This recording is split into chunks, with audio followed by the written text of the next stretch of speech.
اعوذ باللہ من الشیطان الرجیم بسم اللہ الرحمن الرحیم الہاکم التکاثر حتی زرتم المقابر کلا سوف تعلمون ثم کلا سوف تعلمون کلا لو تعلمون علم الیقین لترون الجحیم ثم لترونها عین الیقین ثم لتسألن یومئذ عن النعیم۔ الہاکم التکاثر، تمہیں ہلاکت میں ڈال دیا کثرت کی طلب نے، حتیٰ زرتم المقابر، یہاں تک کہ تم نے قبروں کو دیکھ لیا۔ کلا سوف تعلمون، خبردار عنقریب تم جان لوگے۔ ثم کلا سوف تعلمون، پھر خبردار عنقریب تم جان لوگے۔ کلا لو تعلمون علم الیقین، خبردار کاش کہ تم جان لیتے یقینی علم کے ساتھ۔ لترون الجحیم، البتہ تم ضرور دیکھو گے جہنم کو۔ ثم لترونها عین الیقین، پھر تم ضرور دیکھو گے اس کو یقینی آنکھ کے ساتھ۔ ثم لتسألن یومئذ عن النعیم، پھر تم سے پوچھا جائے گا قیامت کے دن نعمتوں کے بارے میں۔ میرے محترم بزرگوں اور دوستو، سورہ تکاثر اس سورت کا نام اس لیے رکھا گیا کہ اس کی پہلی آیت میں التکاثر کا لفظ آیا ہے، اس کی وجہ سے اس کا نام سورۃ التکاثر ہے۔ اور ما قبل کے ساتھ اس کا پہلے والی سورت سے ربط اور مناسبت یہ ہے کہ پہلے والی سورت سورۃ القاریہ میں قیامت کی ہولناکیوں کو ذکر کیا تھا اور اس میں ان کا تذکرہ کیا تھا قیامت کا کیا کیفیت ہوگی۔ تو یہاں اس صورت میں بتایا جا رہا ہے کہ یہ سارا کچھ اس کا آدمی شکار کب ہوگا؟ جب غفلت میں چلا جائے گا۔ تو یہاں اس غفلت کا تذکرہ اس صورت میں ہے۔ اس کا شان نزول الہاکم التکاثر حتی زرتم المقابر، شان نزول یہ بیان کیا امام رازی رحمہ اللہ نے تفسیر کبیر میں لکھا کہ دو برادریاں اور دو قبیلے رہتے تھے مکہ میں، ایک کا نام عبد مناف تھا اور دوسرے بنو سہم۔ بیٹھے بات چلتے چلتے آگے چلی بات، اور جس میں عبد مناف نے کہا کہ ہماری برادری بڑی ہے، ہماری تعداد زیادہ ہے۔ بنو سہم نے کہا نہیں، ہماری تعداد زیادہ ہے۔ آپس میں کافی بات چلی تو کوئی سمجھدار آدمی تھا، اس نے کہا بھائی لڑ کیوں رہے ہو؟ آپ ایسا کر لو کہ مردم شماری کر لو، گن لو۔ جب گنا گیا تو بنو عبد مناف کے لوگ زیادہ نکلے۔ جب ان کے زیادہ نکلے تو انہوں نے جو ہے وہ شور مچانا شروع کیا اور نعرے لگانا شروع کر دیے کہ ہم زیادہ ہیں، ہم کثرت میں ہیں۔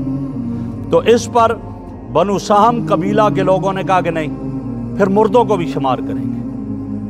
اب کیا ہوا؟ زندوں کو شمار پہلے کیا تھا، اب مردوں کو شمار کیا۔ جب مردوں کو شمار کیا تو بنی سہم کی تعداد زیادہ نکلی۔ جب بنو سہم قبیلہ کے لوگوں کی تعداد زیادہ نکلائی، انہوں نے پھر جلوس نکالے اور نعرے لگائے کہ ہم کثرت سے ہیں۔ تو اللہ رب العزت یہاں یہی فرما رہے ہیں کہ اس کثرت کی طلب نے تمہیں قبروں تک پہنچا دیا کہ مردوں کو بھی جا کر گننے لگ گئے کہ ہماری تعداد زیادہ ہے، ہماری تعداد زیادہ ہے۔ یہ کیا عجیب تمہاری حالت اور کیا کیفیت ہے؟ اس کا شان نزول یہ ہے۔ تو ایک تفسیر تو اس کی یہ بیان کی گئی کہ تم اتنی غفلت میں چلے گئے اور کثرت کی طلب نے تمہیں اتنا غافل کر دیا، گویا اس مخلوق کی کمزوری کو یہاں ذکر کیا گیا کہ تم غفلت میں چلے گئے ہو، اور اصل کیا تھا؟ تمہارا زندگی کا مطمع نظر اور زندگی کا مقتضا یہ تھا کہ تم اللہ کی عبادت کریں، اللہ کی طرف تمہاری توجہ ہو، لیکن تم نے اس کو چھوڑ دیا اپنے فرائض منصبیہ کو چھوڑ کر تم ادھر چلے گئے، اور وہ کیا ہے؟ کثرت کی طرف چلے گئے۔ اور کیا کثرت ہے؟ کوئی کہتا ہے جی میرے پاس مال زیادہ ہونا چاہیے، کوئی کہتا ہے میری اولاد زیادہ ہونی چاہیے، کوئی کہتا ہے میری پارٹی بڑی ہونی چاہیے، میرا جتھا زیادہ ہونا چاہیے، کوئی کہتا ہے میرے کارخانے زیادہ ہونے چاہیے۔ ہر ایک کثرت کی طلب میں چلا گیا اور اپنی کثرت کا اظہار کرنے لگ گیا۔ اسی وجہ سے نبی اکرم صلی اللہ علیہ وسلم کا ارشاد ہے، آپ نے فرمایا لا اخشا علیکم الفقر، فرمایا مجھے تمہارے اوپر فقر کا ڈر نہیں ہے کہ فقر اور فاقہ کی وجہ سے تم لوگوں کا ایمان خطرے میں چلا جائے گا۔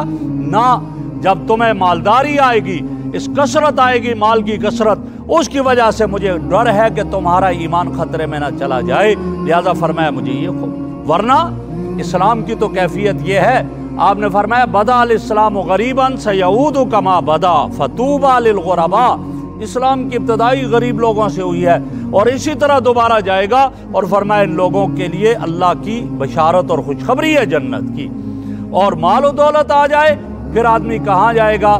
اللہ نے قرآن کریم میں اس کا ذکر کیا ہے، وَلَوْ بَسَطَ اللَّهُ الرِّزْقَ لِعِبَادِهِ لَبَغَوْا فِي الْأَرْضِ، کہ اگر اللہ ان پر وسعتیں پیدا کر دے، ان کے ہاتھ کو کھول دے، تو پھر وہ وقت بھی آ جاتا ہے کہ یہ زمین میں بغاوت کرنے لگ جاتے ہیں اور ان کا یہ حال ہو جاتا ہے۔ بہرحال مال کی کثرت ہو یا اور کسی چیز کی کثرت، یہ انسان کو غفلت میں ڈال دیتی ہے اور اس کا نہیں ہونا چاہیے، ورنہ مال کی ہرس تو ایک ایسی چیز ہے کہ میرے آقا کا ارشاد ہے لَوْ كَانَ لِابْنِ آدَمَ وَادِيَانِ مِنْ ذَهَبٍ لَابْتَغَىٰ ثَالِثًا، اگر دو وادیاں اس کی سونے کی ہوں، کہتے ہیں ایک تیسری بھی ہو جانی چاہیے۔ 1.5 کروڑ اکاؤنٹ میں پڑا ہوا ہے، کہتے ہیں اور ہو جانا چاہیے۔ 1 ارب پڑا ہوا ہے، کہتے ہیں 2 ارب اور ہو جانے چاہیے۔ اس کا تو حال یہ ہے، اور جب یہ حال ہے، یہ ہرس ایسی ہرس ہے کہ یہ کبھی ختم نہیں ہو سکتی ہے۔ کیوں؟ میرے فرمایا گیا، میرے آقا نے فرمایا لا یملأ جوف ابن آدم الا التراب، مٹی کے علاوہ کوئی چیز اس کے پیٹ کو نہیں بھر سکتی ہے، یہ کیفیت ہے۔ تو ایک تو تفسیر یہ ہے کہ تم نے اتنا کچھ طلب کر لیا اور اس کثرت طلب کی وجہ سے تم لوگ جو ہیں قبروں تک پہنچ گئے۔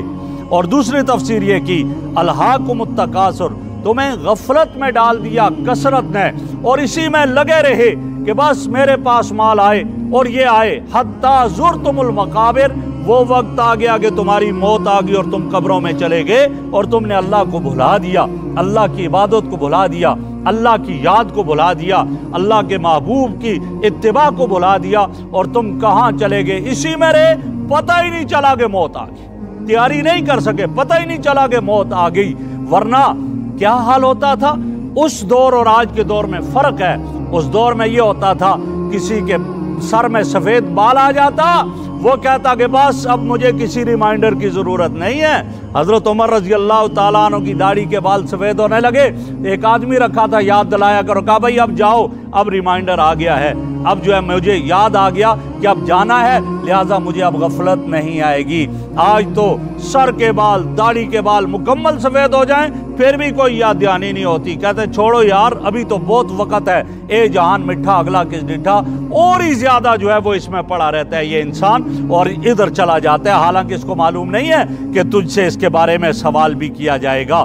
فرمایا حتیٰ زرتم المقابر، یہاں تک کہ تم قبروں میں چلے گئے، تمہاری موت کا وقت آ گیا اور قبر میں چلے گئے۔ اور حدیث میں آتا ہے میرے آقا صلی اللہ علیہ وسلم نے فرمایا جب آدمی کا انتقال ہوتا ہے 3 چیزیں قبر تک جاتی ہیں اور 2 واپس آ جاتی ہیں، ایک اس کے ساتھ قبر میں ہے، فرمایا اس کے رشتہ دار قبر تک اس کے ساتھ جاتے ہیں، لیکن کوئی رشتہ دار قبر میں آج تک نہیں لیٹا ہے۔ بیٹا مر گیا، باپ نہیں لیٹتا، پہلے کہتا ہے ٹھیک ہے روتا ہے، لیکن اپنے ہاتھوں سے اپنے بیٹے کو قبر میں دفن کر کے آ جاتا ہے۔ باپ مر گیا، بیٹا کتنی محبت کرنے والا ہو، وہ کبھی نہیں کہتا میں باپ کے ساتھ قبر میں داخل ہو جاؤں گا، بس مٹی ڈالی اور واپس آ گیا۔ اور دوسرا وہ چارپائی جس پہ ڈال کر لے جایا جاتا ہے، اس چارپائی پر بھی اس کو نہیں لٹایا جاتا، نیچے مٹی پر لٹایا جاتا ہے اور چارپائی بھی واپس آ جاتی ہے۔ اس کے ساتھ جو جانے والی چیز ہے اس کا ایمان اور اس کے اعمال ہیں۔ اگر اعمال ٹھیک ہیں تو بس قبر کا جنت کا باغ بن جائے گی، اعمال ہی غلط ہے، ایمان ہی نہیں ہے تو قبر جہنم کا گڑھا بن جائے گی۔ فرمایا یہ حال ہے۔ آگے فرمایا کہ کلا سوف تعلمون، خبردار تم اگر یہ چیز معلوم کر لیتے، تمہیں علم ہو جاتا کہ تمہیں قبر میں جانا ہے اور تم نے وہاں جا کر حساب و کتاب دینا ہے، اور اب وہاں اپنی جوانی کا، اپنے بڑھاپے کا، اپنی عمر کا اور ان کا اور اپنے مال کا، اپنے علم کا تم نے حساب دینا ہے، اگر یہ ہو جاتا ثم کلا سوف تعلمون، پھر کہا ان قریب تم جان لوگے اس کو، خبردار تمہارے سامنے آئے گا جب تمہیں قبر میں ڈال دیا جائے گا۔ آگے کا کلا لو تعلمون علم الیقین، کاش کہ تم علم یقین کے درجے میں اس کو جان لیتے، پھر تم کبھی دنیا میں گناہ نہ کرتے۔ اس کا جواب محذوف ہے کہ تم پھر دنیا میں گناہ نہ کرتے، نافرمانیاں نہ کرتے، پھر تو ہر لمحے زندگی کا مطمع نظر یہ ہوتا کہ میری زندگی کا ہر لمحہ ایسا ہو کہ میرا رب راضی ہو جائے، میں اٹھوں تو اس طرح میرا رب راضی ہو، میں بیٹھوں تو میرا رب راضی ہو، میرے اعمال ایسے ہوں کہ میرا رب راضی ہو جائے، یہ اس وقت یہ کیفیت ہو۔ اور اس طرح کی کیفیت علم الیقین، علم یقین کے کئی درجے ہیں۔ ایک علم یقین کا درجہ مفسرین نے لکھا کیا ہے، وہ یہ ہے کہ کوئی سچا آدمی جس سے کبھی جھوٹ کی توقع نہیں ہوتی، وہ کہتا ہے یہ کام ہو گیا، آپ نے یقین کر لیا، یہ بھی علم یقین ہے۔ دوسرا علم الیقین کا درجہ کیا ہے کہ آپ نے دیکھا، آپ کے سامنے، آنکھوں کے سامنے ہوا کہ آگ جلا رہی ہے، آپ کے سامنے آگ نے کسی کو جلا دیا، یہ بھی علم الیقین کا درجہ ہے۔ اور تیسرا درجہ علم الیقین کا یہ ہے کہ جو کہہ رہا ہے اس آدمی کے اپنے جسم کے کسی حصے کو جلا دے، تو یہ علم الیقین کا سب سے آخری اور اعلیٰ درجہ ہے، اس کے بعد کوئی اور درجہ نہیں ہے۔ فرمایا کاش کہ تم اس کو پہچان لیتے اور تمہیں علم یقین آ جاتا کہ مجھے میرے رب کے سامنے جانا ہے، اور پھر میں گناہ کبھی نہ کرتے، پھر اس مال و دولت کو جمع کرنے میں کبھی نہ پڑے رہتے۔ میرے آقا کا ارشاد ہے، صحابہ کرام بیٹھے ہوئے تھے، آپ نے فرمایا کہ کیا یہ بتاؤ کہ تم میں سے کوئی شخص ایسا ہے جو اپنے ورثاء کے مال سے محبت کرتا ہو، اپنے مال سے زیادہ اپنے وارثوں کے مال سے محبت کرتا ہو؟ صحابہ نے عرض کی نہیں یا رسول اللہ، ایسا تو کوئی نہیں۔ فرمایا نا تم سب ایسے ہی ہو، سارے اپنے مال سے زیادہ وارثوں کے مال سے محبت کرتے ہو۔ پوچھا وہ کس طرح؟ فرمایا بھائی تمہارا تو وہ ہے جو کھا لیا، جو آگے بھیج دیا، جو خرچ کر لیا، یہ سارا جو پیچھے ہے یہ وارثوں کا مال ہے، اور اسی سے تو تم محبت کر رہے ہو، یہ وارثوں کا مال ہے، اسی سے یہ محبت کر رہے ہو۔ اور یہی مال فرمایا اگر کل تمہارے وارثوں کے پاس جاتا ہے جو نیک ہیں، نیک بخت لوگ ہیں، اور اسی مال کو وہ نیکی میں خرچ کریں گے، تمہیں اجر ملے گا۔ اور یہی مال اگر ان ورثاء کے پاس تمہارا چلا گیا جو بد چلن ہے، جو ہے گویا کہ نیک نہیں ہے، وہ برے اعمال کرنے والے، گناہ کرنے والے، معصیات والے ہیں، تمہارا یہ جمع ہوا کیا ہوا مال جب ان معصیات میں خرچ ہوگا اس کا گناہ بھی تمہیں ہوگا۔ فرمایا یہ کیفیت ہوگی۔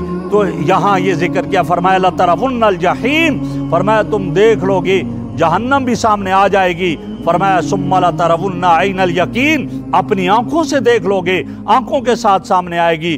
ثُمَّ لَتُسْأَلُنَّ يَوْمَئِذٍ عَنِ النَّعِيمِ، فرمایا تم سے قیامت کے دن پھر سوال ہوگا نعمتوں کے بارے میں۔ اللہ قرآن میں فرماتے ہیں إِنَّ السَّمْعَ وَالْبَصَرَ وَالْفُؤَادَ كُلٌّ أُولَئِكَ كَانَ عَنْهُ مَسْئُولًا، کل قیامت کے دن اس سماعت کے بارے میں بھی سوال ہوگا، اسی طرح بصارت کے بارے میں بھی سوال ہوگا، دل کے بارے میں سوال ہوگا۔ اللہ پوچھیں گے بتا میں نے یہ نعمتیں دی تھی تو نے کہاں خرچ کی، کیسے خرچ کی ہے؟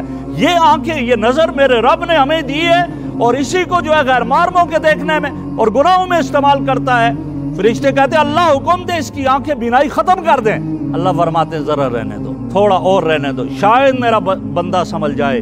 یا اللہ یہ ایک سماعت دی، سماعت کو تیری نافرمانی میں استعمال کر رہا ہے، اجازت ہو اس کی سماعت کو ختم کر دوں؟ نہ رہنے دو میرے بندے کو، ذرا اس کو اسی حال میں کرنے دو۔ یہ کیفیت ہے، اور اس دن پوچھا جائے گا، ان نعمتوں کے بارے میں پوچھا جائے گا۔ میرے بھائیوں، اللہ رب العزت کی جو ہمیں نعمتیں ہیں، ان گنت نعمتیں ہیں۔ ان تعدوا نعمت اللہ لا تحصوها، ایک نعمت میں کتنی نعمتیں ہیں اس کا بھی شمار نہیں کر سکتے جو اللہ نے دی ہیں، ان کے بارے میں پوچھا جائے گا۔ تو اس کا جواب کیا ہوگا؟ صرف زبان سے شکر کہہ دینا کافی نہیں ہوگا۔ اللہ کی نافرمانیوں سے بچے، نیک اعمال کرے،